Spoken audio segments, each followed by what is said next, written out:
হরে কৃষ্ণ।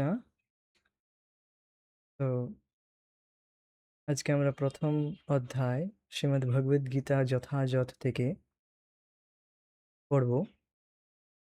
প্রথম অধ্যায়ের নাম হচ্ছে বিষাদ যোগ। যোগ মানে যোগ মানে কি ওই যোগ ব্যায়াম করা? না, যোগ মানে যুক্ত হওয়া, ভগবানের সাথে যুক্ত হওয়া যে পদ্ধতির দ্বারা, সেটাই প্রকৃতপক্ষে যোগ। নচেত এগুলো যোগ নয়। শরীরকে কিছু সুস্থ রাখার জন্য কিছু যোগ ব্যায়াম অবশ্যই করা হয়, তো সেটা যোগ নয়। মানে সেটা প্রকৃতপক্ষে ভগবানের সাথে যুক্ত হওয়া যাবে না। যোগ মানে যে পদ্ধতি, মূলত ভক্তি যোগ দ্বারা আমরা ভগবানের সাথে নিজের সম্বন্ধকে জাগরিত করতে পারি। এইবার এই যোগ অর্থাৎ এরই একটা পদ্ধতি এখানে বলা হচ্ছে বিষাদ যোগ। বিষাদ যোগ এটা কিভাবে সম্ভব? যোগ করার মাধ্যমে কি ভগবানের সাথে সম্বন্ধিত হওয়া যায়? যোগ মানে বুঝতে পেরেছেন যে ভগবানের সাথে যুক্ত হওয়া। এখানে কি বলা হয়েছে? বিষাদ যোগ। বিষাদ মানে শোক। শোক হওয়ার দ্বারা কি ভগবানের সাথে যুক্ত হওয়া যায়? এই জগতে তো অনেক মানুষের শোক হচ্ছে। কত মানুষ শোক করে। তো তারা কি ভগবানের সাথে যুক্ত হয়েছে? না, হয়নি। তো এখানে যে বিষাদ যোগ বলা হয়েছে, এটি বিশেষ শোক। এখানে অর্জুনের শোকের কথা বলা হয়েছে। অর্জুন যে শোক করলো, যার দ্বারা যে শোক মোহে সে পড়ে গিয়েছিল, তার দ্বারা এই তো ভগবদ্গীতা প্রতিপাদিত হলো, সূচনাটা হলো। ভগবদ্গীতার সূচনা তো তখনই হলো যখন অর্জুন যদি মোহে না পড়তো, তাহলে কি ভগবদ্গীতা বলার উদ্দেশ্য তৈরি হতো? অর্জুনকে সাময়িক মোহে রেখে, শোক মোহের মধ্যে ফেলে দিয়ে, যদ্যপি অর্জুন ভগবানের পার্ষদ, তিনি শোক মোহের এগুলো অনেক ওপরে শুদ্ধ ভক্ত, নট শুদ্ধ ভক্ত বলবো, তিনি ভগবানের পার্ষদ। পার্ষদ মানে মুক্ত পুরুষ যারা। তো তারা এই সমস্ত শোক মোহের উপরে রয়েছে, পরে তো কেবল জাস্ট এই জগতের মানুষের শোক মোহ দূর করার জন্য অর্জুনকে মাধ্যম বানিয়ে তিনি ভগবদ্গীতার জ্ঞান দিয়েছেন ভগবান শ্রীকৃষ্ণ। তো অর্জুনের এই মোহ, এই শোক মোহ, এই বিষাদ, এটি হচ্ছে, এর দ্বারা ভগবানের সাথে যুক্ত হওয়া যায়। তো এই অধ্যায়ের যে বিষয়ে তো বুঝতে পেরেছেন যে অর্জুন শোক হয়েছে, অর্জুনের শোকের দ্বারা কত বড় একটি শাস্ত্র প্রণীত হয়ে গেল, যার দ্বারা আজকে পুরো বিশ্বের জগতের কত কত মানুষের শোক মোহ নষ্ট হচ্ছে। এই শোকের দ্বারা, এই বিষাদের দ্বারা কিন্তু ভগবানের সাথে যুক্ত হওয়া যাচ্ছে, নাকি না? এই জন্য এর নাম বিষাদ যোগ। তো প্রথম শ্লোকটি ধৃতরাষ্ট্র বলছেন। ধৃতরাষ্ট্র তিনি তার সচিব সঞ্জয়কে সন্দেহান্বিত হয়ে এই শ্লোকটি বলছেন। তো আমরা এই শ্লোকটি গাওয়ার চেষ্টা করব। ধৃতরাষ্ট্র উবাচ ধর্মক্ষেত্রে কুরুক্ষেত্রে, আমার সাথে সাথেই গাইবেন। ধর্মক্ষেত্রে কুরুক্ষেত্রে সমবেতা যুযুৎসব মামকः পাণ্ডবাশ্চৈব কিমকুর্वत সঞ্জয়। একবার। ধৃতরাষ্ট্র উবাচ ধর্মক্ষেত্রে কুরুক্ষেত্রে সমবেতা যুযুৎসব মামকः পাণ্ডবাশ্চৈব কিমকুর্वत সঞ্জয়। ধর্মক্ষেত্রে কুরুক্ষেত্রে সমবেতা যুযুৎসব মামকः পাণ্ডবাশ্চৈব কিমকুর্वत সঞ্জয়।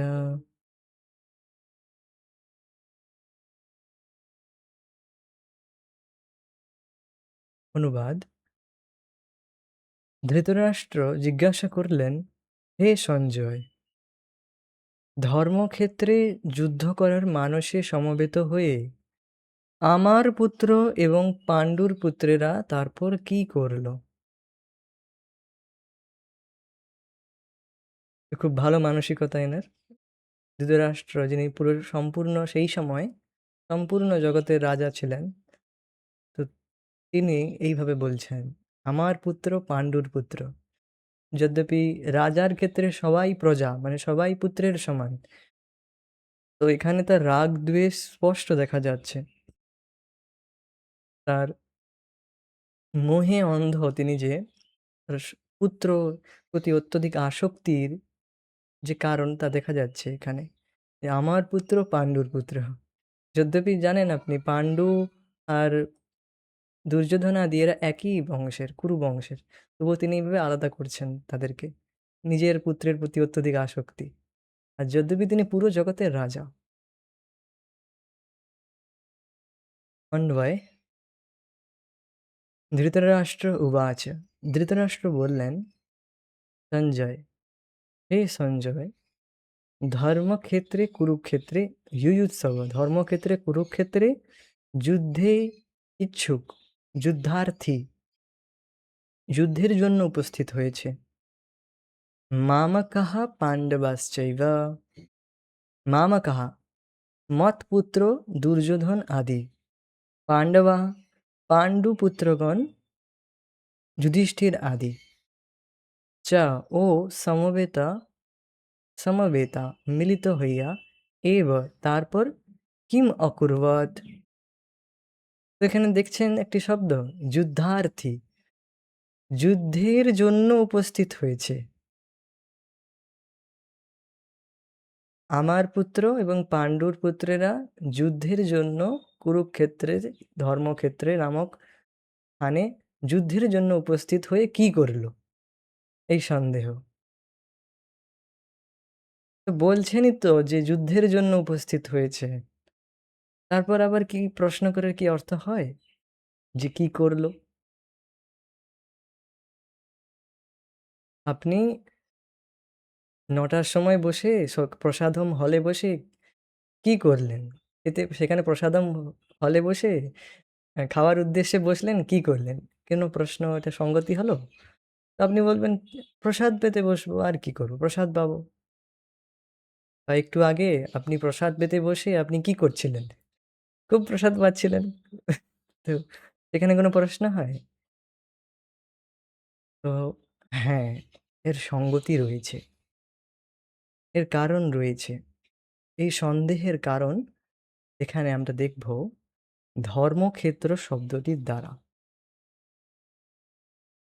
আরও একটি কারণ রয়েছে। এটি তো রয়েছে, এটা প্রমুখ। এটাই একটা মূল কারণ। আরও একটি কারণ রয়েছে, সেটি আমরা টিকার দ্বারা শুনব, আচার্যদের টিকা। তো একবার শ্লোকটা দেখে নেই আমরা। ধৃতরাষ্ট্র উবাচ, ধৃতরাষ্ট্র বললেন। তো একটু ফ্রেম করার চেষ্টা করুন জিনিসটা, যে বিষয়টি কি হয়েছে। একটু আগের কথা মনে করার চেষ্টা করুন। মহাভারতের বিষয়ে আপনারা সবাই জানেন।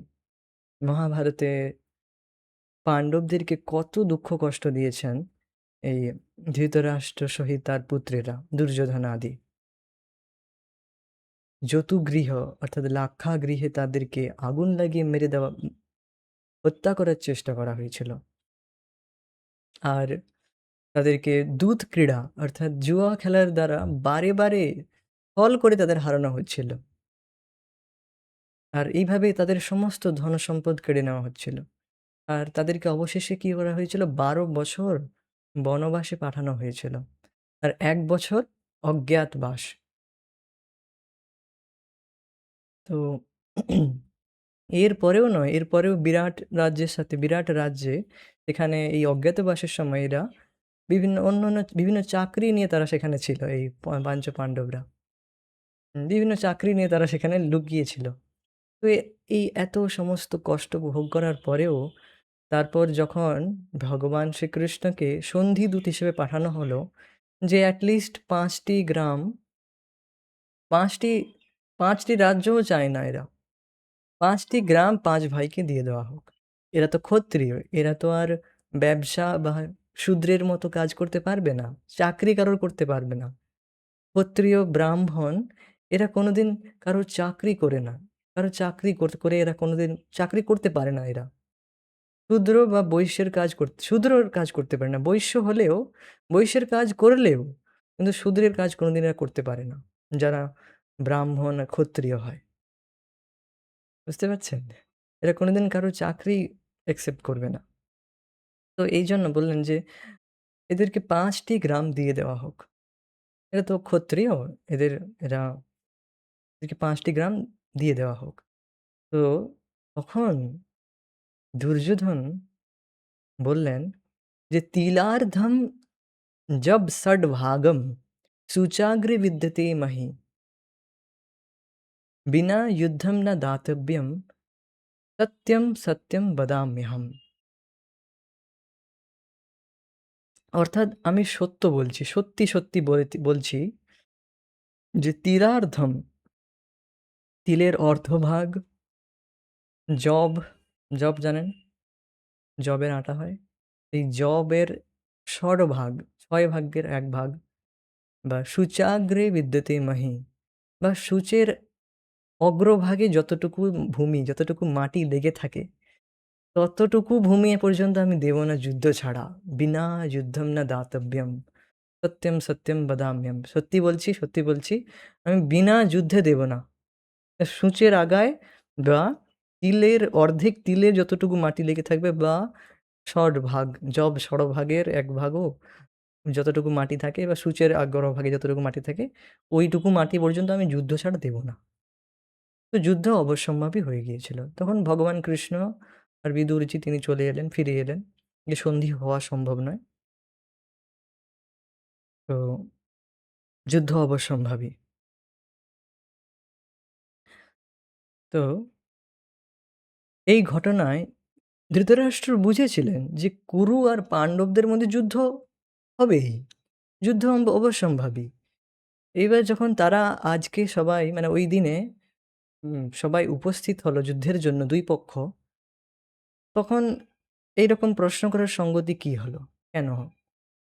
তারা যখন যুদ্ধ করতে উপস্থিত হয়েছে একদম 100% যে যুদ্ধ হবেই, যাই হয়ে যাক। ২ পক্ষের মধ্যে যুদ্ধ হবেই। ধৃতরাষ্ট্র একদম নিশ্চিত। তবুও তার মনের মধ্যে সন্দেহ হয়েছে। কেন সন্দেহ হয়েছে? ১ম কারণ হচ্ছে, যখন ধৃতরাষ্ট্র জানতে পারল যে ভগবান শ্রীকৃষ্ণ সারথি রূপে পাণ্ডবদের দিকে অর্জুনের সারথি হয়েছে ভগবান শ্রীকৃষ্ণ। তো তখন ধৃতরাষ্ট্রের মনে সন্দেহ জাগল।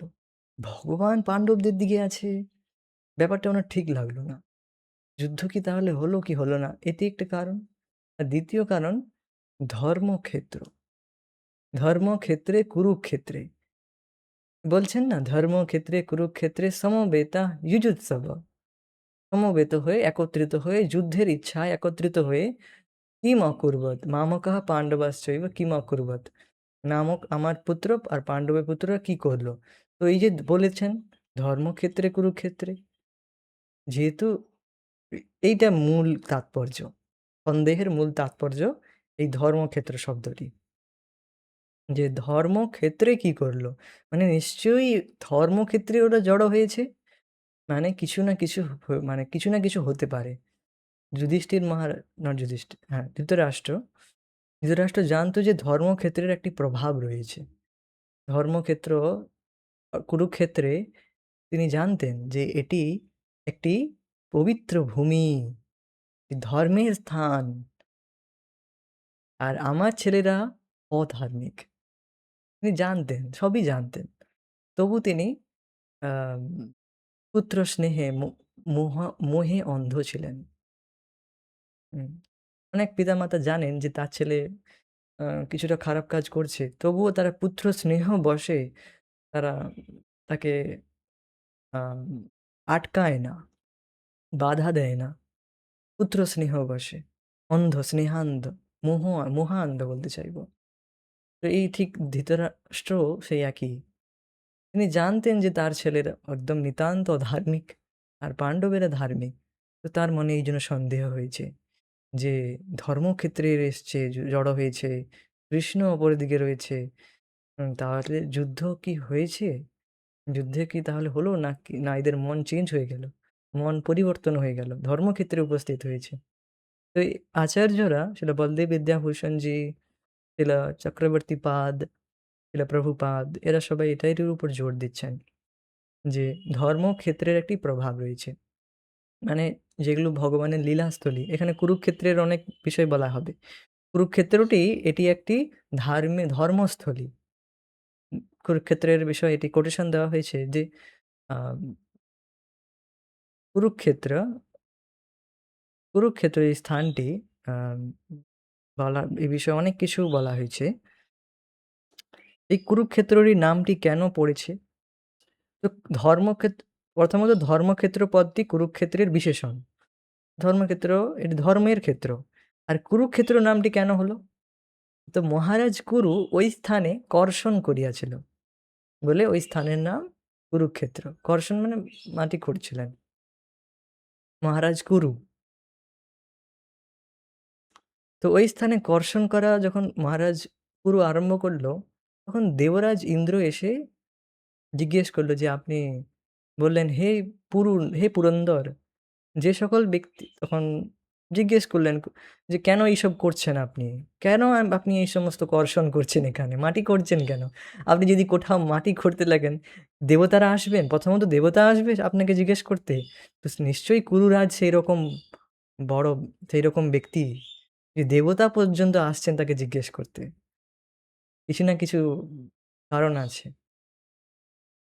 তো তখন কুরুরাজ বললেন যে, "যে সকল ব্যক্তি এই ক্ষেত্রে দেহত্যাগ করিবে, তাহারা স্বর্গে গমন করিবে।" দেবরাজ ইন্দ্র এই কথা শুনে খুব পরিহাস করতে লাগলেন, উপহাস করতে লাগলেন, হাসতে লাগলেন। হাসতে, হাসতে আবার স্বর্গে চলিয়া গেলেন। এইভাবে বারে, বারে আসতেন আর উপহাস করে চলে যেতেন। তবুও কুরুনন্দন অর্থাৎ পুরন্দর আ অর্থাৎ কুরুরাজ তিনি থেমে থাকেননি। তবুও তিনি কর্ষণ করে যাচ্ছিলেন। তো এই নিষ্ঠা দেখে তখন শেষমেষ ইন্দ্র সহিত অন্যান্য দেবতারা তারা মহারাজকে বলল যে, "ঠিক আছে, আ আমরাও এই বর দিচ্ছি, আশীর্বাদ করছি যে এই স্থানে যারা দেহত্যাগ করবে, যারা অনাহারে দেহত্যাগ করবে, যারা আলস্য শূন্য হইয়া অলসতা ছেড়ে অনাহারে প্রাণত্যাগ করবে অথবা যুদ্ধে তীরের দ্বারা আহত হয়ে নিহত হইবে, মারা যাইবে, তারা নিশ্চয়ই স্বর্গে গমন করবে।" এছাড়াও মহাভারতের মান পর্বেও মহর্ষি পুলস্ত্য ভীষ্মকে বলিয়াছিলেন যে সব প্রকারের প্রাণী এই তীর্থস্থান কেবল দর্শন মাত্র পাপ থেকে বিমুক্ত হয়। এই তীর্থস্থানের দর্শন মাত্র। আর যে ব্যক্তি সর্বদাই এইরূপ বলে যে আমি কুরুক্ষেত্রে গমন করিব, কুরুক্ষেত্রে যাব, আমি আম কুরুক্ষেত্রে বাস করব, সেই ব্যক্তি সমুদায় পাপ হইতে পরিত্রাণ পায়। মানে পুরোপুরি পাপ থেকে মুক্ত হয়ে যায়। যে কেবল চিন্তা করছে যে আমি যাব, যাইনি এখনো। আমি কুরুক্ষেত্রে যাব, কুরুক্ষেত্রে থাকব।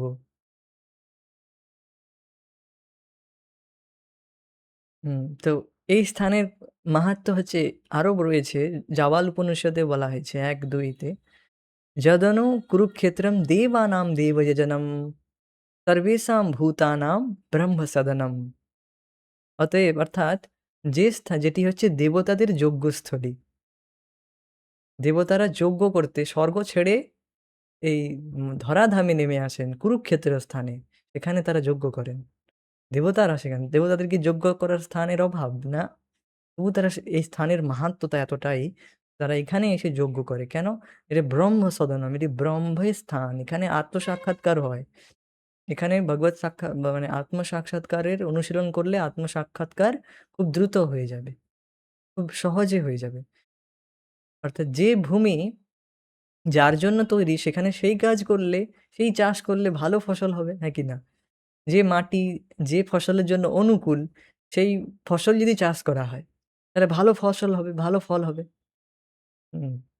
আমি একবার আমার বাবাকে জিজ্ঞেস করেছিলাম যে, আমাদের ওই পাশে আমাদের গ্রামের জায়গায় সেখানে নাকি খুব মোটা ধান খুব ভালো ফসল হয়, খুব ভালো ফলে।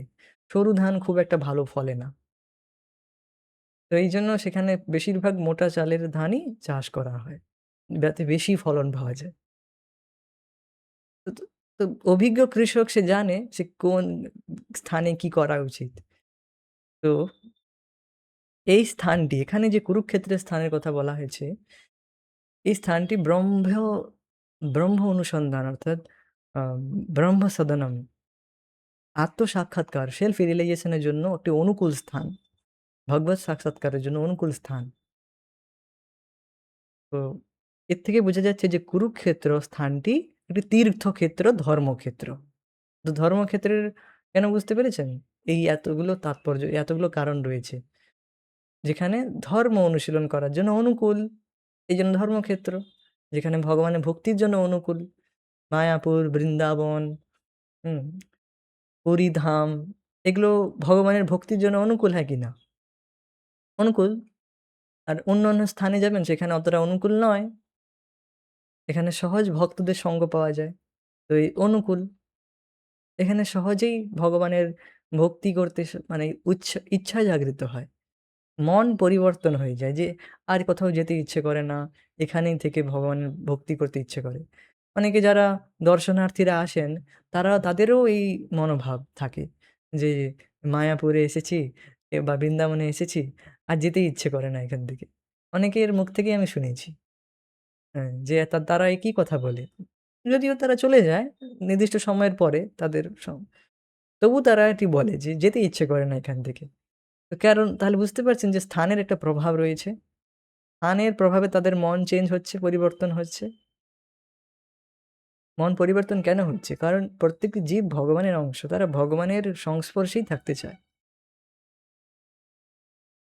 যখন তারা ভগবত ধামে বা এই তীর্থস্থলিতে আসেন, লীলাস্থলী যেখানে ভগবান লীলা করেছেন, এখানে জীব আসে যখন, সে জীব যতই পাপ করে থাকুক, যাই করে থাকুক, যখন ভগবানের এই ধামে আসেন, তার মন পরিবর্তন হয়।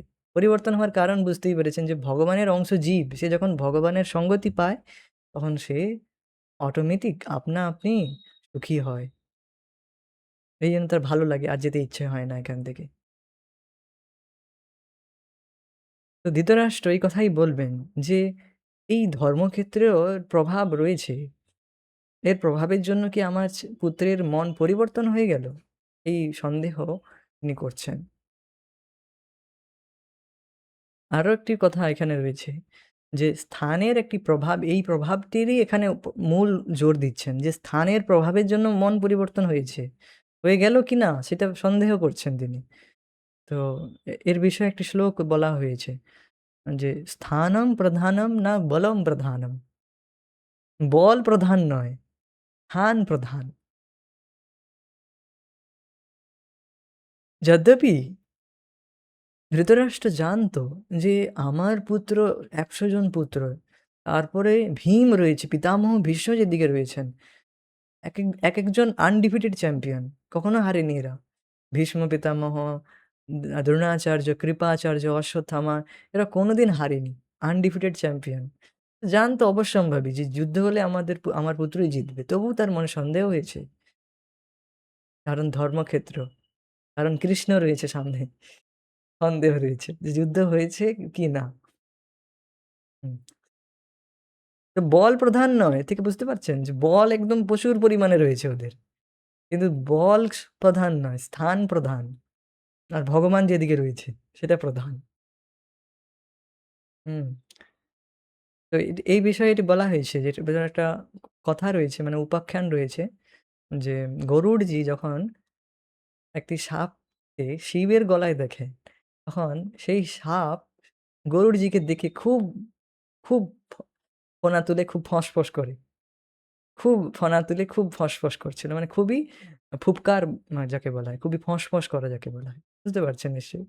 স্বাভাবিকভাবে করছিল। তখন গরুড়জি এই শ্লোকটি বলল, "আচ্ছা তুমি এখন শিবের গলায় আছো বলে খুব ফনা তুলছো যে।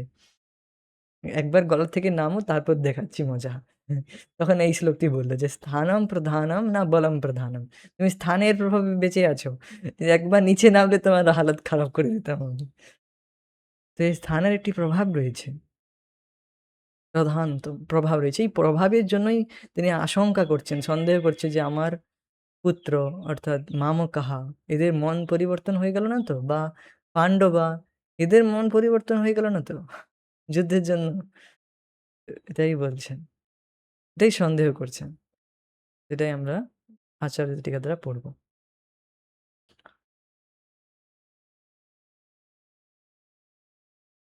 গীতাভূষণ টিকা। এটি বলদেব বিদ্যাভূষণের দ্বারা রচিত হয়েছে গীতাভূষণ। কথিত আছে সংগ্রাম ক্ষেত্রের অগ্রভাগে মানে সংগ্রামের আগে, যুদ্ধের আগে শ্রীকৃষ্ণ ও অর্জুনের যে সংবাদ অর্থাৎ কথোপকথন হইয়াছিল তাহার সঙ্গতি দেখাইবার জন্য মহর্ষি দ্বৈপায়ন ব্যাস প্রথম অধ্যায়ের উপাখ্যান রূপে কথা বা বর্ণনা উপাখ্যান রূপে কথা মানে আলোচনা এই প্রসঙ্গ বর্ণনা করেছেন সঙ্গতি দেখার জন্য, যে এই নয় যে ভগবান শ্রীকৃষ্ণ একটা সঙ্গতি দেখাচ্ছেন। ভগবান শ্রীকৃষ্ণ অর্জুনকে গীতা জ্ঞান দেবেন, কিন্তু তার আগে একটা ভূমি থাকা দরকার, এটা পৃষ্ঠভূমি। ভূমি না হলে আপনি চাষ করবেন কি করে? একটা পৃষ্ঠভূমি দরকার যেখানে ফসল ফলবে। এই ভক্তিরূপী ফসল অর্থাৎ ভগবান এই ভক্তিরূপী ফসল ফলাবেন অর্জুনের দ্বারা, ভগবদ গীতার জ্ঞান দেবেন যার দ্বারা বহু বহু মানুষের অজ্ঞান দূরীভূত হবে। অজ্ঞানের তিমির অন্ধকার, ঘোর অন্ধকার তাদের দূরীভূত হবে। তারা নিজেকে জানতে পারবে, ভগবানের সম্বন্ধে তাদের জানতে পারবে। তো তার জন্য তো একটা পৃষ্ঠভূমি দরকার না? এই ভূমিটাই হচ্ছে এই প্রথম অধ্যায়। যদ্যপি এখানে ভগবান কিছু জ্ঞান দিচ্ছেন না, কিন্তু এটিও ভগবদ্গীতাই, যা ভগবদ্গীতার থেকে আলাদা নয়। প্রথম অধ্যায়ও, প্রথম অধ্যায়ে আমরা মহিমা পড়েছি গত ক্লাসে, মনে আছে? হুম, কেবল প্রথম অধ্যায়ের পাঠ করেই তারা বৈকুণ্ঠ যাচ্ছিল। তো এটিকে আরো বলা হয় যে লবণ সমুদ্রে এক কণা লবণ মিশলেও সেটি তার সাথে মিশে যায়, সেটিও লবণ সমুদ্র হয়ে যায়। অর্থাৎ এই প্রথম অধ্যায়ও ভগবদ্গীতাই, এটা ভগবদ্গীতার থেকে আলাদা নয়। তো এর সঙ্গতি দেখানোর জন্য অর্জুন আর ভগবান শ্রীকৃষ্ণের মধ্যে যেটা সঙ্গতি, সঙ্গতি মানে প্রসঙ্গতা, প্রাসঙ্গিকতা দেখানোর জন্য প্রথম অধ্যায়ের উপাখ্যান কথা আলোচনা বর্ণনা করেছেন।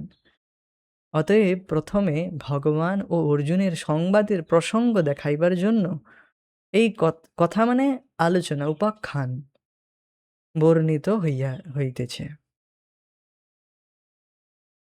ধর্মক্ষেত্রে ইত্যাদি ২৭টি শ্লোকের দ্বারা ধৃতরাষ্ট্র যখন জানিলেন ভগবান শ্রীহরি অর্জুনের সারথ্য গ্রহণ করিয়াছেন, তখন তিনি নিজ পুত্রদের যুদ্ধে জয় সম্বন্ধে সন্দেহান্বিত হইয়া মন্ত্রী সঞ্জয়কে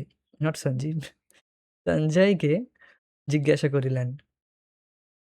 সঞ্জয়, তো সন্দেহের প্রথম কারণ হচ্ছে ভগবান শ্রীকৃষ্ণ যখন জানতে পারলেন যে ভগবান শ্রীকৃষ্ণ উপস্থিত রয়েছেন পাণ্ডবের দিকে সারথি রূপে, তো তিনি তার মনে সন্দেহ হলো। সন্দেহান্বিত হইয়া তিনি জিজ্ঞেস করলেন সঞ্জয়কে। তো এই কথাই মহাভারতের বক্তা বৈশম্পায়ন এই বিষয়ে এই কথাই মানে ভগবদ্গীতায় বৈশম্পায়নকে ব্যাসদেবের শিষ্য ঋষি বৈশম্পায়ন, তো তিনি শ্রোতাকে জন্মেঞ্জয়কে পরীক্ষিত মহারাজের পুত্র জন্মেঞ্জয়কে বলছেন ধৃতরাষ্ট্র উবাচ ইত্যাদি ২৭টি শ্লোকের দ্বারা ধৃতরাষ্ট্রের সম্বন্ধে এই প্রসঙ্গে বলছেন। তো প্রকৃত এটাই মানে এই যে ভগবদ্গীতা মানে পুরো মহাভারত শোনাচ্ছেন বৈশম্পায়ন জন্মেজয়কে, বুঝতে পারছেন? আর তারই মহাভারতের ভীষ্ম পর্বের ২৫ নম্বর অধ্যায় থেকে ৪৩ নম্বর অধ্যায় পর্যন্তই তো ভগবদ্গীতা বর্ণিত হয়েছে। ২৫ থেকে ৪৩ বিয়োগ করবেন, ১৮টি অধ্যায় রয়েছে, ১৮টি অধ্যায় ভগবদ্গীতা রয়েছে। তো পুরো মহাভারতের মধ্যেই অর্জুনের শোক মোহের বিষয়ে প্রশ্ন করছেন, তখন এই ভগবদ্গীতার বিষয়ে আলোচনা বললেন। ভগবদ্গীতা বললেন, শোনালেন। জন্মেঞ্জয়কে শোনালেন। ঋষিব্যাস পায়েন এটাই বলছেন এখানে। অনেকের ডাউট হতে পারে, অনেকের মনে প্রশ্ন থাকে যে কে কিভাবে বলছে ঠিক বোঝা যাচ্ছে না। সেটাই এখানে ক্লিয়ার করে বলা হচ্ছে। জুজুৎসু মানে যুদ্ধার্থী। যুদ্ধের ইচ্ছা নিয়ে সবাই জড়ো হয়েছে, ২ পক্ষ। যুদ্ধার্থী, বিদ্যার্থী, বিদ্যার ইচ্ছা নিয়ে বিদ্যার্থী বিদ্যালয়ে যায়। এরকম এখানে জুজুৎসু এই শব্দটি মানে যুদ্ধার্থী। মামক, আমার পুত্রগণ এবং পাণ্ডু পুত্রগণ কুরুক্ষেত্রে সমবেত হইয়া কি করিল? এই সন্দেহ। তো এক্ষণে সঞ্জয়ের প্রশ্ন, এবার সঞ্জয়ের প্রশ্ন, আচ্ছা এটি তো মহারাজ ধৃতরাষ্ট্র করলেন সঞ্জয়কে, যে যুদ্ধে সমবেত হয়ে তারা কি করলো? যুদ্ধের জন্য সমবেত হয়ে কি করলো? সঞ্জয় বলছে যে, মহারাজ আপনি তো বলিতেছেন যুদ্ধার্থে সমবেত হয়েছে, মানে যুদ্ধের জন্য সমবেত হয়েছে, তবে যুদ্ধই করিবে। আবার কি করিল বলিয়া প্রশ্ন করিতেছেন কেন? প্রশ্ন করছেন কেন? আপনার জিজ্ঞাসার অভিপ্রায় কি? আপনার জিজ্ঞাসার কারণ কি? এই যদি বলো, তবে বলিতেছেন ধর্মক্ষেত্রে এই কথাটি। এই জিজ্ঞাসার অভিপ্রায় এই একটা শব্দের মধ্যে লুকিয়ে রয়েছে। ধর্মক্ষেত্রে। ধর্মক্ষেত্র এটি কুরুক্ষেত্রের বিশেষণ। এই ধর্মক্ষেত্রের কথা বলা হচ্ছে যে এটি ধর্মক্ষেত্র কেন? এখানে সেটি কোটেশন দেওয়া হচ্ছে এখানে। যদনু কুরুক্ষেত্রম দেবানাম দেবযজনম সর্বেষাং ভূতানাং ব্রহ্মসদনম। জাবাল উপনিষদ ১-২। এই যে কুরুক্ষেত্র নামক তীর্থ, ইহা সকল দেবতার দেবযজ্ঞভূমি, সকল প্রাণীর ব্রহ্মজ্ঞানের উদ্ভব ক্ষেত্র। এটি বলেছি, আমি আলোচনা করেছি ব্রহ্মজ্ঞানের উদ্ভব ক্ষেত্র কিভাবে, যেখানে ভগবত ধামের এটি স্বভাব। এখানে এসে আপনি ভগবানের ভক্তি করলে সহজেই ভগবানের প্রতি আপনার যে সম্বন্ধ তা জাগরিত হয়ে যায়। এটাই ব্রহ্মজ্ঞানের উদ্ভব ক্ষেত্রর অর্থ। ব্রহ্মজ্ঞান মানে ভগবানের সাথে নিজের সম্বন্ধ। আমি জীবাত্মা, আমি এই দেহ নই। আমি নিজেকে সবসময় এই দেহের দ্বারা পরিচয় দিচ্ছি। কিন্তু প্রকৃতপক্ষে এই দেহ তো পরিবর্তিত হচ্ছে। তো এই দেহ যে আমি নই, এই জ্ঞান উদয় হয় যখন আমরা ব্রহ্ম অনুশীলন করি, ভগবানের ভক্তি করি। যেকোনো স্থানে করা যায় ভগবানের ভক্তি। স্থানে স্থিতা, যে স্থানে আপনি রয়েছেন সেই স্থানেই করা যায়। কিন্তু একটা ভগবত ধামের একটা প্রভাব রয়েছে, এটাই বলা হচ্ছে। একটা বিশেষ প্রভাব রয়েছে যে আপনার এই সেলফ রিয়ালাইজেশন অর্থাৎ ভগবত সাক্ষাৎকার, সম্বন্ধ জাগরিত করা ভগবানের সাথে, এই ব্রহ্ম জ্ঞানের উদ্ভব। মানে আমি এই যে দেহ নই, দেহ চেতনার উপরে উঠা, এটা খুব সহজে হয়ে যায়। এটাতে মানে খুব সাহায্য করে। মানে একটা প্রভাব রয়েছে ভগবত ধামের। ভগবত ধাম বা লীলাস্থলী, কুরুক্ষেত্র, এই সমস্ত স্থলের একটা প্রভাব রয়েছে ব্রহ্ম রিয়ালাইজেশন এর জন্য, ভগবত রিয়ালাইজেশন এর জন্য। খুব দ্রুত গতির সাথে হবে। যেমন ক্ষেতের উদাহরণ দিলাম। ভূমি যেমন ভূমি হবে সেখানে সেই ফসল চাষ করলে বেশি লাভ হবে। তো এটি বলা হয়েছে। বাক্য তো ইত্যাদি বাক্য শ্রুত থাকায় ধর্মাঙ্কুরের উদ্ভব ভূমি স্বরূপ কুরুক্ষেত্র ইহা প্রসিদ্ধ আছে। মানে এখানে ধর্মই অঙ্কুরিত হবে। ভালোভাবে অঙ্কুরিত হবে। জাস্ট শুরু গিয়ে যে কেউ ধর্মের অনুশীলন করলে ধর্মাঙ্কুর হবে। খুব ভালো লাগছে। তো ধর্মাঙ্কুরিত হবে। অতএব তীর্থ মাহাত্ম্যে বিদ্বেষ ছাড়িয়া আমার পুত্রগণকে, পাণ্ডুপুত্রগণকে তাহাদের পৈতৃক রাজ্যদানে স্থির নিশ্চয় করিয়াছিল? এই সন্দেহ। মানে তারা কি যুদ্ধ করল না? তার মানে?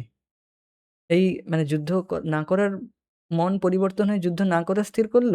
তো ১ম সন্দেহ কি করল? যে কি আমার পুত্রদের, যারা আমার পুত্র সর্বদাই অধার্মিক, দুর্যোধনাদি তো অধার্মিক জানেন। তাদের মন কি পরিবর্তন হয়ে গেল? রাজ্য দানে তারা কি মন স্থির করল যুদ্ধ ছাড়া? এটি সন্দেহ করলেন। ওকে? অথবা সর্বদা ধর্মশীল, যারা সর্বদা ধর্মশীল পাণ্ডবগণ কি সেই ধর্মক্ষেত্রে কুলক্ষয়, মানে যাতে কুল নষ্ট না হয়ে যায়, এই ভয়ে, এই হেতুভূত অধর্মে ভীত হইয়া বনে যাওয়াই শ্রেষ্ঠ, এই বলিয়া তারা মনে করল? তাহলে তো যুদ্ধ হবে না। তারা যদি এইভাবে মনে করে তাহলে যুদ্ধ হবে না। তো এইজন্য প্রশ্ন করছেন, সন্দেহ করছেন যে তারা জড়ো হয়ে কি করল ধর্মক্ষেত্রে? তো হে সঞ্জয়, এই সম্বোধন মানে হে সঞ্জয় বলার সম্বোধন কারণ বলছেন, এই সম্বোধন হইতে সূচিত হইতেছে যে তুমি তো বেদব্যাসের অনুগ্রহে কৃপায় রাগ, দ্বেষ, রাগ মানে আসক্তি, দ্বেষ মানে ঘৃণা, হিংসা, হীন আছো। মানে এর থেকে রহিত আছে। এটা এটা ছাড়াই রয়েছে। রাগ দ্বেষ এর পরে তুমি উপরে রাগ দ্বেষকে জয় করেছো। আসক্তি আর ঘৃণা এগুলোকে তুমি জয় করে নিয়েছো হে সঞ্জয়। সম্যক সম্পূর্ণ জয় করেছো তুমি বেদব্যাসের কৃপায়। তাই তুমি বলো, তাই তুমি বলো, তাই তুমি পক্ষপাতিত্ব ছাড়িয়ে সত্যই সত্য বলো বলো। এই তাৎপর্য। সঞ্জয় বলার এই তাৎপর্য। এইজন্য তিনি সম্বোধন করছেন হে সঞ্জয়।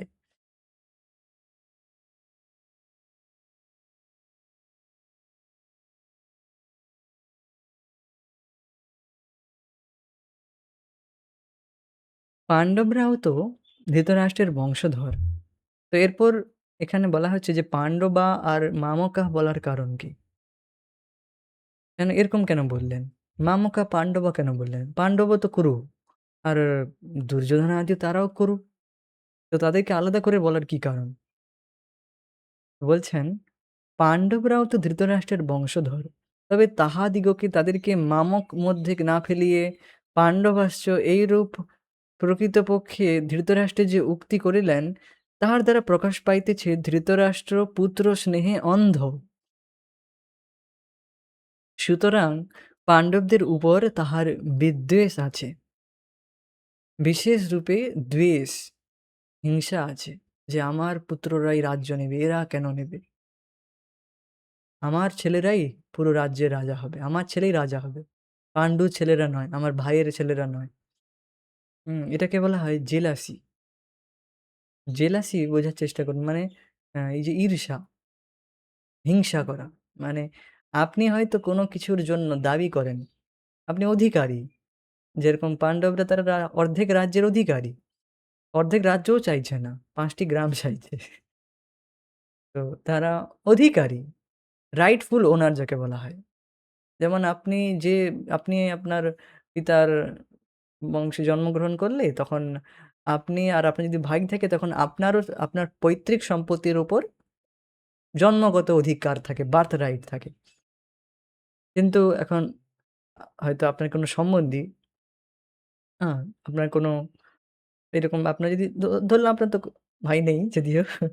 যদি থাকলেও সে যে তা তা সে যদি বা সে বা আপনার কাকার ভাই যদি এইভাবে করে যে, "না, তুমি কোনো উত্তরাধিকারী নয়, আমার ছেলে রাজা হবে। আমার ছেলে সমস্ত পৈতৃক সম্পত্তি মানে ভোগ করবে।" এটাকে বলে জেলাসি। মানে আপনি কোনো কিছুর জন্য দাবি করেন, কোনো পদ আপনি দাবি করেন, অধিকার করেন। কিন্তু অন্যজন চাইবে যে, "না, আপনি করবেন না, অন্য কেউ করুক।" সে করবে, আপনি করবেন না, অন্য কেউ করবে। একে বলা হয় হিংসা। এটা হচ্ছে এই জগতের স্বভাব। You are a rightful owner of something, but some people want that you don't own, some other people will want. আপনি কোনো কিছুর রাইটফুল ওনার মানে অধিকারী। কিন্তু অন্যরা চাইবে যে না, না তুমি সেটা অধিকার করবে না আর অন্য কেউ করুক। বাস তুমি করো না। আপনি বলবেন কেন? কেনর কোনো উত্তর নেই। এটা কি হিংসা? এটাকেই বলে হিংসা। আপনি বলবেন কেন এইভাবে করছে? তাদের এইভাবে এইরকম এটাই হিংসার স্বভাব। Call jealousy. তো বিদ্বেষ এটা ধৃতরাষ্ট্রতে পুত্র স্নেহে অন্ধ। যদিও জানে যে পুত্ররা অধার্মিক তবুও।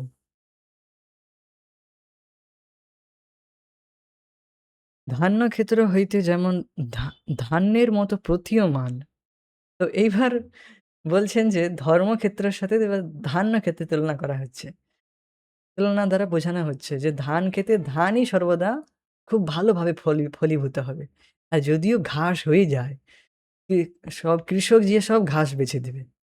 সেখানে ঘাসের কোনো ফলার কোনো সম্ভাবনাই নেই। যে দক্ষ কৃষক সে সব বেছে ঘাস বেছে সে চলে আসবে। এ একটু ঘাস হলেই সে ঘাস বেছে সব চলে আসবে। বেছে মানে একদম গোড়া থেকে উপড়ে ফেলে দেবে। হতেই দেবে না। তার ধান যেন ভালো হয়। তো এটি ধর্মক্ষেত্র, এটি ধর্মের ক্ষেত। আর ধর্মের সাক্ষাৎকার ধর্মের মূর্তি মূর্তিমান ধর্ম ভগবান শ্রীকৃষ্ণ উপস্থিত আছেন। তিনি কি সেখানে অধর্ম ফলতে দেবেন? সরস্বতীজি এই অর্থ করছেন। অধার্মিক, সর্বদা অধার্মিক। মামকা মানে আমার পুত্র দুর্যোধন ওদেরকে তো সমূলে উৎপাটিত করবে কৃষ্ণ। হ্যাঁ, সমূলে ওদেরকে উপড়ে ফেলে দেবে। আ ওদের ফলিত হওয়ার কোনো চান্সই নেই। ফলার কোনো চান্সই নেই। এই পাণ্ডবরাই তো জিতে যাবে। হুম, এটাও একটা বলছেন। তো ধান্য ক্ষেত্র হইতে যেমন ধান্যের মতো প্রতীয়মান, ধান্য ক্ষতিকর অন্য শস্য বৃক্ষগুলিকে উন্মোলিত করা হয়, সেইরূপ এই ধর্মক্ষেত্র হইতে ধার্মিক বৎ মানে ধর্মাভাস মাত্র। কেবল দেখতে কেবল ধার্মিক লাগবে কিন্তু ধার্মিক নয়। প্রকাশমান অথচ ধর্মবিদ্রোহী ধৃতরাষ্ট্র পুত্রগণকে উন্মোলিত করা হইবে। ইহাও ধর্মক্ষেত্র শব্দের দ্বারা বাগদেবী মানে সরস্বতী দেবী সূচনা করেছেন। মানে প্রত্যেকটি সংস্কৃত ওয়ার্ড কেউ যদি আম আপনি কারোর বিদ্বেষ করার জন্য এটি দ্বেষ ভাব রেখে বলছেন।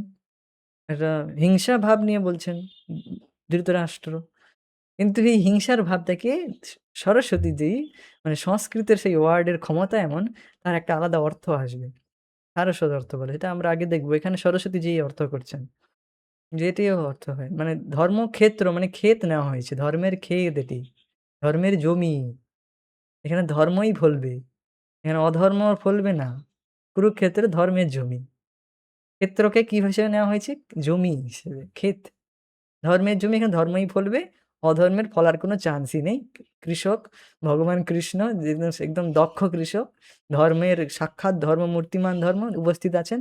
সমস্ত অধর্মের এই যে ধর্মের মতো দেখতে লাগছে শ্যামা ঘাস, সব ঘাস বেছে দেবেন। হুম, তো এটাই একটু এটাও ধর্মক্ষেত্র শব্দের দ্বারা বাগদেবী সূচনা করিতেছে।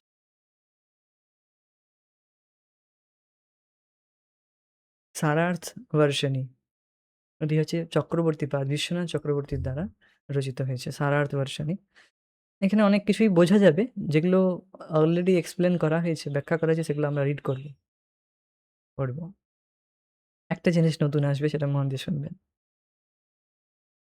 এখন অর্জুনের শোক এবং মোহ কেমন প্রকৃতির এটি বলার জন্য মহাভারতের বক্তা বৈশম্পায়ন ক্রোতা জন্মেজয়ের জন্য ভীষ্ম পর্বের অবতারণা করতে গিয়ে ধৃতরাষ্ট্র উবাচ ইত্যাদি বাক্য বলছেন। তো বুঝতে পেরেছেন যে ধৃতরাষ্ট্র উবাচ হঠাৎ করে এই গীতা শুরু হয়ে গেল কি করে?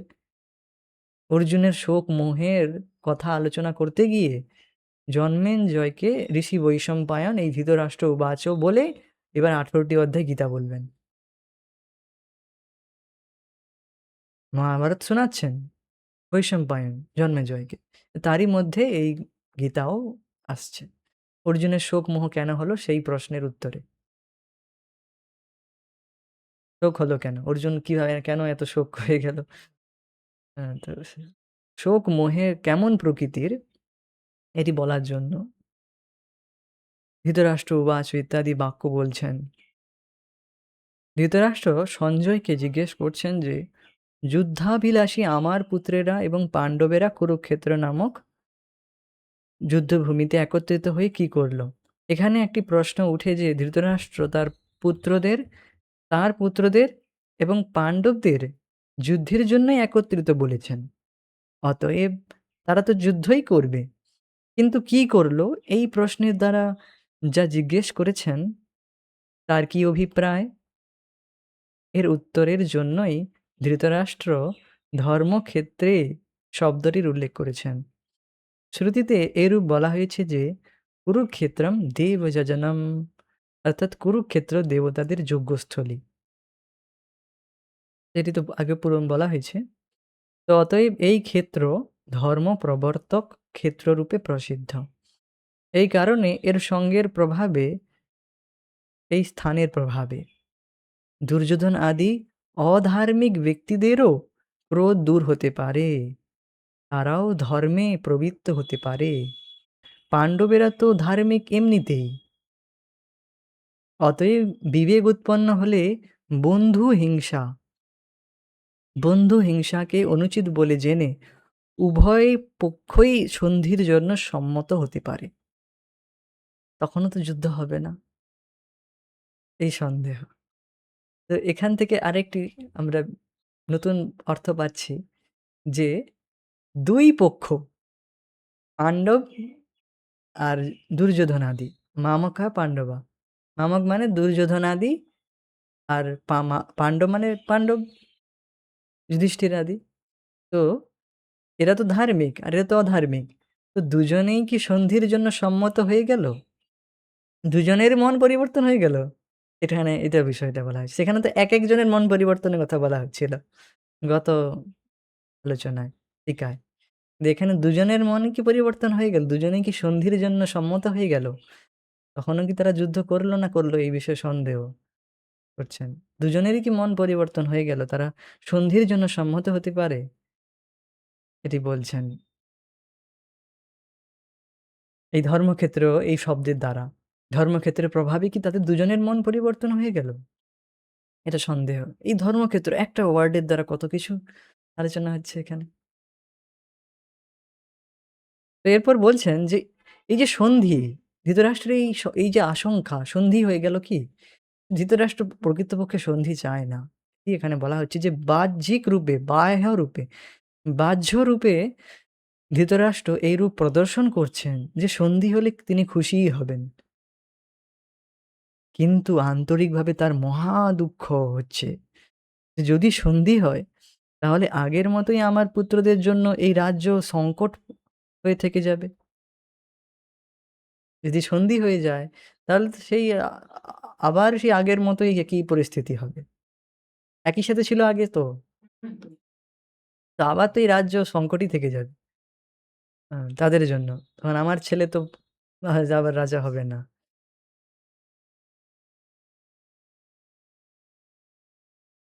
ধৃতরাষ্ট্র ভাবছেন যে আমার পক্ষে যুদ্ধকারী ভীষ্ম, দ্রোণাদি, দ্রোণাচার্য এই যোদ্ধারা তো অর্জুনের পক্ষে অজেয়। অর্জুনের পক্ষে এরা অজেয় সত্যি বাস্তবে। ভীষ্ম, পিতামহ আর এই দ্রোণাচার্য এরা সব তিমিঙ্গল। মানে তিমি মাছকেও এরা খেয়ে ফেলে। আর তিমি হচ্ছে যে উম এই অর্জুনের সঙ্গে তুলনা করা হয়েছে। এটি পরীক্ষিত মহারাজ বলছেন যে, আ আমার দাদু তো কিছুই নয়। তার সামনে বড়, বড় যোদ্ধারা যারা তিমিঙ্গালের সমান। তিমিঙ্গাল। তিমিঙ্গাল কারা বুঝতে পেরেছেন? এই যে ভীষ্ম, পিতামহ এরা সব আনডিফিটেড চ্যাম্পিয়ন। কোনদিন হারেনি ভাবুন। যারা কোনদিন হারেনি। এরকম কোনো রেকর্ড নেই। এরা কোনদিন হারেনি। পরশুরাম, পরশুরাম যিনি একা সমস্ত ক্ষত্রিয়কে মানে হত্যা করেছেন, নিহত করেছিলেন। এখানেও তিনি হারেননি ভীষ্ম পিতামহ। হ্যাঁ, এরকম বড়, বড় যোদ্ধা রয়েছে সামনে। কর্ণ, আর দ্রোণাচার্য এরা সব বড়, বড় যোদ্ধা। কোনদিন হারেনি। এরা তো অজেয়। যুদ্ধ করলে তো আমার পুত্ররাই জিতবে। তো অতএব আমাদের জয় তো সুনিশ্চিত। এই কারণে যুদ্ধ করাই শ্রেয়। কিন্তু তার এই আন্তরিক ভাব অন্যদের পক্ষে বোধগম্য নয়। মনের ভেতরে বাহ্যিক রূপে দেখাচ্ছেন যে সন্ধি হয়ে গেলে ভালো। সন্ধির জন্য তিনি এখানে মনোভাব করছেন যে সন্ধি হলে শ্রেয়স্কর। কিন্তু বা মনে অন্তরের দিক থেকে তিনি সন্ধি চায় না। যুদ্ধ এরা সবাই মৃত্যু হয়ে যাক এটাই চায়। এরা যেন ঘর ফিরে না আসতে পারে পাণ্ডবেরা। কিভাবে বুঝতে পেরেছেন যে মামকাঃ পাণ্ডবা এই ২ শব্দের দ্বারা বোঝা যাচ্ছে। আলাদা করে দিচ্ছেন। তো এখানে ধর্মক্ষেত্রে শব্দের ক্ষেত্র পদের দ্বারা সরস্বতী দেবী একটি বিশেষ অর্থ সূচিত করছেন। ধর্ম অর্থাৎ ধর্মের অবতার, সপরিকর যুধিষ্ঠির আদি ধানের চারার মতো। বুঝতে পেরেছেন? ধানের চারা কারা? ধান কারা? ধর্মের ক্ষেত্রে মানে ধর্মের ক্ষেত্রে ধর্ম কারা? যুধিষ্ঠির আদি। তো তাদের ধানের ক্ষেত্রের সাথে তুলনা করা হয়েছে। তো ধান হচ্ছে যুধিষ্ঠির, ভীম, অর্জুন, নকুল সহদেবেরা। তো তাদের পালনকর্তা ভগবান শ্রীকৃষ্ণ কৃষকের মতো। আর কৃষকের দ্বারা পাণ্ডবদের দেওয়া বিবিধ প্রকারের সহায়তা সমূহ জলসেচন এবং বাঁধনের মতো। মানে বুঝতে পারছেন যে ওই ছাঁদ দেয় না বলে কি বলে? বেড়ি। বাঁধনের মতো। এইসব সহায়তাগুলি ভগবান শ্রীকৃষ্ণের দ্বারা। এবং দুর্যোধনাদি কৌরবগণ ধান ক্ষেতের ধান খেতে উৎপন্ন শ্যামা ঘাসের মতো, যা কেবল ধর্মাভাস, দেখতেই কেবল ধর্মের মতো, ধানের মতো। কিন্তু ধান নয়, ঘাস। তো ধানের ক্ষেত থেকে শ্যামা ঘাসের উন্মূলনের মতোই দুর্যোধনাদি কৌরবদেরও এই ধর্মক্ষেত্র থেকে উন্মূলন করা হবে। শ্যামা ঘাসের মতোই কৌরবদেরকেও সব কৃষক ভগবান শ্রীকৃষ্ণ সব উচ্ছেদ করল। বেছে, বেছে আলাদা করে দিবেন। উন্মূলন করবেন। এটাই বলা হয়েছে। তাৎপর্য শিলা His Divine Grace ভক্তিবেদান্ত স্বামী প্রভুপাদ কি জয় প্রভুপাদ। তো ভগবদ্গীতা হচ্ছে বহুজন পঠিত ভগবত তত্ত্ববিজ্ঞান, যার মর্ম গীতা মাহাত্ম্যে বর্ণিত হয়েছে। তো এই গীতা মাহাত্ম্য আমরা পড়েছি, কত মহিমা বর্ণনা করা হয়েছে ভগবদ্গীতার, কত কত মহিমা পড়েছি আমরা। যেখানে গীতা পড়া হয় সেখানে সাক্ষাৎ ভগবান কৃষ্ণ উপস্থিত থাকেন। সমস্ত উপনিষদের সার দুগ্ধম গীতামৃত মহৎ। হুম। তো সেখানে বলা হয়েছে ভগবদ্গীতা পাঠ করতে হয় ভগবত তত্ত্বদর্শী কৃষ্ণ ভক্তের তত্ত্বাবধানে। যারা ভগবত তত্ত্বদর্শী, যারা ভগবত সত্য জানে, ভগবানের তত্ত্ব মানে সত্যকে জানে, এই তত্ত্বদর্শী কৃষ্ণ ভক্তের তত্ত্বাবধানে ভগবদ্গীতা পাঠ করতে হয়। ব্যক্তিগত দৃষ্টিভঙ্গি পরিপ্রেক্ষিত গীতার বিশ্লেষণ করা কখনোই উচিত নয়। ব্যক্তিগত বিশ্লেষণ, নিজের মন গড়ন ব্যাখ্যা কোনোদিন করা উচিত নয়। যেমন তাৎপর্যে আচার্যরা বলেছেন সেইভাবেই ব্যাখ্যা করতে হবে, এইভাবেই বলতে হবে, আর কিছুই নয়।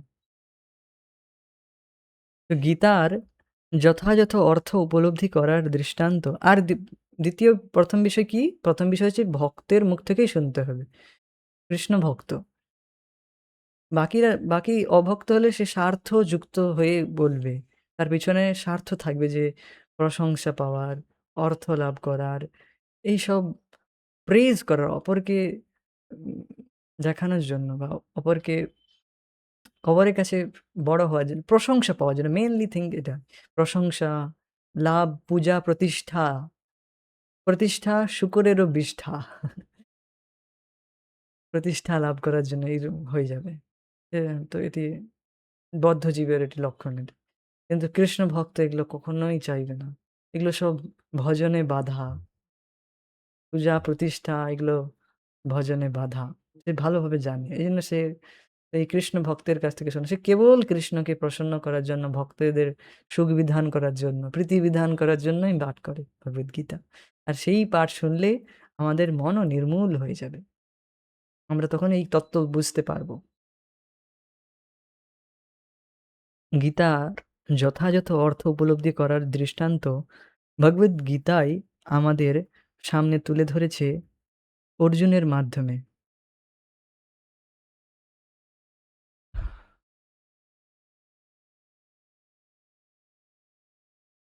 যিনি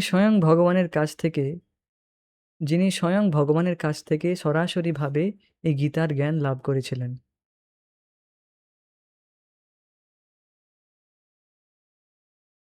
তো ভগবান শ্রীকৃষ্ণ অর্জুনকে এই জ্ঞান দিচ্ছেন, সরাসরি এই জ্ঞান দিচ্ছেন। সরাসরিভাবে গীতার জ্ঞান দান করছেন। সেই গীতাই আমরা সরাসরিভাবে গুরু পরম্পরায় লাভ করতেছি। যে এটি ভগবান শ্রীকৃষ্ণ বলেছেন। তো গুরু পরম্পরার এটি হচ্ছে ফায়দা। যে আমরা সেই গীতার জ্ঞানই লাভ করব। যেমন ভগবান শ্রীকৃষ্ণ অর্জুনকে যে জ্ঞান দিয়ে তার মোহ দূরীভূত করেছিল, সেই অ্যাজ ইট ইজ যথাযথ জ্ঞান লাভ করব। যখন আমরা গুরু পরম্পরায় শুনি, শিল প্রভুপাদের কাছ থেকে শুনি, শিল প্রভুপাদের এই তাৎপর্য পড়ি যখন, আর শিল প্রভুপাদ সহিত পূর্ববর্তী আচার্য শিল বলদেব বিদ্যাভূষণ আর চক্রবর্তীপাদ, শিল বিশ্বনাথ চক্রবর্তীপাদ, এরা এইগুলো সমস্ত অ্যাজ ইট ইজ যথাযথ ভগবদ্গীতা। তো এগুলো পড়লে আমাদের মোহ দূরীভূত হবে। গীতার জ্ঞান লাভ করতে পারব। অর্জুন ঠিক যেভাবে গীতার মর্ম উপলব্ধি করেছিলেন, ঠিক সেই দৃষ্টিভঙ্গি ও মনোবৃত্তি নিয়ে সকলেরই গীতা পাঠ করা উচিত। সেই মনোবৃত্তি নিয়েই হুম, নষ্ট মোহ স্মৃতির্লব্ধা। মোহ নষ্ট হবে এই গীতা জ্ঞান লাভ করলে। হবেই হবে। প্রকৃতপক্ষে যদি আমরা এইভাবে শুনে থাকি। যদি মোহ নষ্ট না হচ্ছে তাহলে ভাববেন কিছু না কিছু ফল্ট রয়েছে। তাহলেই গীতার যথাযথ মর্ম উপলব্ধি করা সম্ভব। সৌভাগ্যবশত যদি কেউ গুরু পরম্পরা সূত্রে ভগবদ্গীতার মন গড়া ব্যাখ্যা ব্যতীত যথাযথ অর্থ উপলব্ধি করতে পারেন, তবে তিনি সমস্ত বৈদিক জ্ঞান এবং পৃথিবীর সব রকম শাস্ত্র জ্ঞান আয়ত্ত করতে সক্ষম হন। ভগবদ্গীতা পড়ার সময় আমরা দেখি অন্য সমস্ত শাস্ত্রে যা কিছু আছে তা সবই ভগবদ্গীতায় আছে। উপরন্তু ভগবদ্গীতায় এমন অনেক তত্ত্ব আছে যা আর কোথাও নেই। এটি হচ্ছে ভগবদ্গীতার মাহাত্ম্য। এবং এই জন্যই গীতাকে সর্বশ্রেষ্ঠ শাস্ত্র বলে অভিহিত করা হয়েছে। গীতা হচ্ছে পরম তত্ত্বদর্শন। কারণ পরমেশ্বর ভগবান শ্রীকৃষ্ণ নিজে এই জ্ঞান দান করে গেছেন। তো কেন পরম তত্ত্ব বুঝতে পারছেন? সর্বোচ্চ হাইয়েস্ট জ্ঞান কেন? শ্রীকৃষ্ণ, ভগবান শ্রীকৃষ্ণ যে জ্ঞান দিয়েছে সেটা তো হাইয়েস্ট হবেই। মহাভারতে বর্ণিত ধৃতরাষ্ট্র ও সঞ্জয়ের আলোচনার বিষয়বস্তু হচ্ছে ভগবদ্গীতার মহৎ তত্ত্বদর্শনের মূল উপাদান। মহাভারতে বর্ণিত ধৃতরাষ্ট্র ও সঞ্জয়ের আলোচনার বিষয়বস্তু হচ্ছে ভগবদ্গীতার মহৎ তত্ত্বদর্শনের মূল উপাদান। এখানে আমরা জানতে পারি যে এই মহৎ তত্ত্বদর্শন প্রকাশিত হয়েছিল কুরুক্ষেত্রের রণাঙ্গনে, যা সুপ্রাচীন বৈদিক সভ্যতার সময় থেকেই পবিত্র তীর্থস্থান রূপে খ্যাত। এই স্থানটি তীর্থস্থান রূপে খ্যাত, এটি অনেকগুলো কোটেশন দেওয়া হয়েছিল। ভগবান যখন মানুষের উদ্ধারের জন্য এই পৃথিবীতে অবতরণ করেছিলেন, তখন এই পবিত্র তীর্থস্থানে তিনি নিজে পরম তত্ত্ব সমন্বিতই গীতা দান করেন। এই শ্লোকে ধর্মক্ষেত্র শব্দটি খুবই তাৎপর্যপূর্ণ। কারণ কুরুক্ষেত্রের ধর্মক্ষেত্রে ভগবান শ্রীকৃষ্ণ অর্জুন তথা পাণ্ডবদের পক্ষে ছিলেন। দুর্যোধন আদি কৌরবদের পিতা ধৃতরাষ্ট্র তার পুত্রদের বিজয় সম্ভাবনা সম্বন্ধে অত্যন্ত সন্দিগ্ধ হয়ে পড়েছিলেন। দ্বিধাগ্রস্ত চিত্তে তাই তিনি সঞ্জয়কে জিজ্ঞেস করেছিলেন, আমার পুত্র ও পাণ্ডুর পুত্ররা তারপর কি করল? তিনি নিশ্চিত ছিলেন যে তার পুত্র ও পাণ্ডুপুত্রেরা কুরুক্ষেত্রের বিস্তীর্ণ ভূমিতে যুদ্ধ করবার জন্যই সমবেত হয়েছিলেন। কিন্তু তবুও তার অনুসন্ধানটি ছিল তাৎপর্যপূর্ণ। মানে একটা রিজন রয়েছে, রিজনেবল কারণ রয়েছে। এমনি তিনি এই প্রশ্ন করছেন না, একটা কারণ সংগতি রয়েছে। তারই তাৎপর্য ধর্মক্ষেত্র শব্দটির দ্বারা বলা হচ্ছে। তিনি চাননি যে পাণ্ডব ও কৌরবদের মধ্যে কোনো আপোষ মীমাংসা হোক, কোনো সন্ধি হোক, চাননি। কিন্তু তিনি চেয়েছিলেন যুদ্ধে তার পুত্রদের ভাগ্য সুনিশ্চিত হোক। কারণ তার কারণ হচ্ছে কুরুক্ষেত্রের পুণ্যতীর্থে এই যুদ্ধের আয়োজন হয়েছিল। বেদে বলা হয়েছে কুরুক্ষেত্র হচ্ছে অতি পবিত্র স্থান, যা দেবতারাও পূজা করে থাকেন। তাই ধৃতরাষ্ট্র এই যুদ্ধের ফলাফলের উপর এই পবিত্র স্থানের প্রভাব সম্বন্ধে শঙ্কাকুল হয়ে পড়েছিলেন। এই যুদ্ধের ফলাফলের উপর প্রভাব পড়বে। প্রভাবের উপর সন্দেহ হলো। কেন? কারণ পবিত্র স্থান ধর্মক্ষেত্রে এই যুদ্ধ হচ্ছে।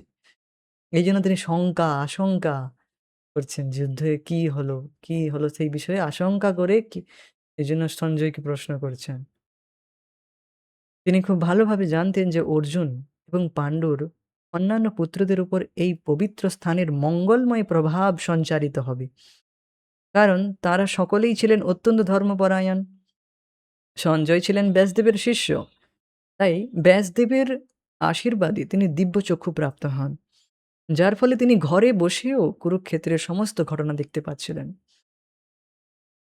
তাই ধৃতরাষ্ট্র তাকে যুদ্ধক্ষেত্রের পরিস্থিতি সম্পর্কে জিজ্ঞাসা করেন। তো সঞ্জয় তিনি বিশেষ কৃপা লাভ করেছিলেন, যার দ্বারা তিনি ঘরে বসেই, হস্তিনাপুরে বসেই কুরুক্ষেত্রে কি ঘটনা হচ্ছে তা সমস্ত কিছু তিনি তার দেখতে পারতেন আর বলতে পারতেন।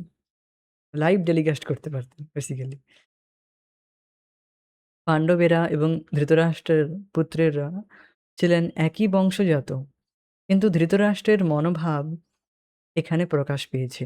তিনি কেবল তার পুত্রদেরই কৌরব বলে গণ্য করে পাণ্ডুর পুত্রদের বংশগত উত্তরাধিকার থেকে বঞ্চিত করেছেন মামকা বলে। এভাবে ভ্রাতুষ্পুত্র বা পাণ্ডুর পুত্রদের সঙ্গে সম্পর্কের মাধ্যমে ধৃতরাষ্ট্রের বিশেষ দৃষ্টিভঙ্গি হৃদয়ঙ্গম করা যায়। বিশেষ দৃষ্টিভঙ্গি মানে তার যে সহজ হিংসা রয়েছে, একটা হিংসা রয়েছে ভাইয়ের ছেলেদের, ভ্রাতুষ্পুত্র, তো সেটা দেখা যাচ্ছে। ধান ক্ষেতে যেমন আগাছাগুলি তুলে ফেলে দেওয়া হয়, তেমনি ভগবদ্গীতার সূচনা থেকেই আমরা দেখতে পাচ্ছি কুরুক্ষেত্রের রণাঙ্গনে ধর্মের প্রবর্তক ভগবান স্বয়ং উপস্থিত থেকে ধৃতরাষ্ট্রের পাপিষ্ঠ পুত্রদের সমূলে উৎপাটিত করে ধার্মিক যুধিষ্ঠিরের নেতৃত্বে ধর্মপরায়ণ মহাত্মাদের পুনঃ প্রতিষ্ঠা করার আয়োজন করেছেন। বৈদিক এবং ঐতিহাসিক গুরুত্ব ছাড়াও সমগ্র সমগ্র গীতার তত্ত্বদর্শনের পরিপ্রেক্ষিতে ধর্মক্ষেত্রে ও কুরুক্ষেত্রে এই শব্দ দুটির ব্যবহারের তাৎপর্য বুঝতে পারা যায়। তো এখানেই প্রথম অধ্যায় প্রথম শ্লোক এখানে সমাপ্ত হলো। আজকে আমরা এখানে স্থগিত রাখবো এবং পরবর্তী শ্লোকের আলোচনা পরবর্তী ক্লাসে করব। If Krishna willing, so we'll stop it here. Hare Krishna. Jai Shri Prabhupada. Nitai Gaur Premanande. Hari Hari. Thank you so much. Thank you for joining us. Hare Krishna.